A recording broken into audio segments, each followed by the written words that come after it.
পুজোর ব্লগগুলো আস্তে আস্তে তোমাদের সাথে শেয়ার করছি, তার কারণ হচ্ছে পুজোর জন্য অনেক বেশি ব্যস্ত ছিলাম। সবাই সকাল থেকে ঠাকুর দেখতে বেরিয়েছি, তাই এডিট, ভয়েস ওভার দেওয়া এগুলো কোনোভাবেই সম্ভব হয়ে ওঠেনি আমার দ্বারা। তাই ধীরে ধীরে অল্প একটু একটু করে তোমাদের সাথে ব্লগগুলো শেয়ার করছি। একেবারে ষষ্ঠী থেকে দশমী অবধি আমি কি কি করলাম সেই সব তোমাদের সাথে সবটাই শেয়ার করব। ষষ্ঠীর দিন সকালে এতগুলি ফল নিয়ে চলে এসেছে বরমশাই। পুজো তো দিয়েই দিয়েছি 6 রকমের ফল ফুল দিয়ে, এবারে যেটুকু ফল বেঁচে রয়েছে সেগুলো সব এই ঝুড়ির মধ্যে তুলে রাখছি।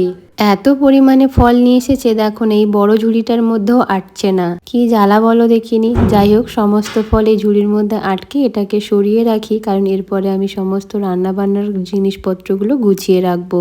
এই ম্যাটগুলো বেশ ভালো করে ক্লিন করে নিয়েছি, যেহেতু এটা একেবারেই নতুন, তাই সুন্দর করে এই স্ল্যাবের ওপরে এগুলোকে পেতে রাখছি যাতে নোংরাখানা কম হয়। গতকাল তো পঞ্চমী ছিল, সেই সময় বেরিয়েছিলাম, দুটো ঠাকুরও দেখে এসেছি। সেই সময় না, এই যে আসার সময় এরকম গরম গরম জিলিপি দেখেছিলাম, তার সাথে সিঙ্গারাও নিয়েছিলাম। আর মেলাতে প্রচুর খাওয়া দাওয়াও করেছি টুকিটাকি, তাতেই পেট ভরে গেছে। আর বাড়িতে এসে এই জিলেপিগুলোও অল্প স্বল্প গরম গরম খেয়েছিলাম, আর কিছুটা বেঁচে গেছিল। তো বাসি জিলেপি খেতে আমার তো দারুণ লাগে, সেই কারণে আমি এগুলোকে গুছিয়ে রাখছি। এখন দুপুরে লুচি আলুর তরকারির সাথে এরকম মিষ্টি দিয়ে খেয়ে দেখবো কেমন লাগে।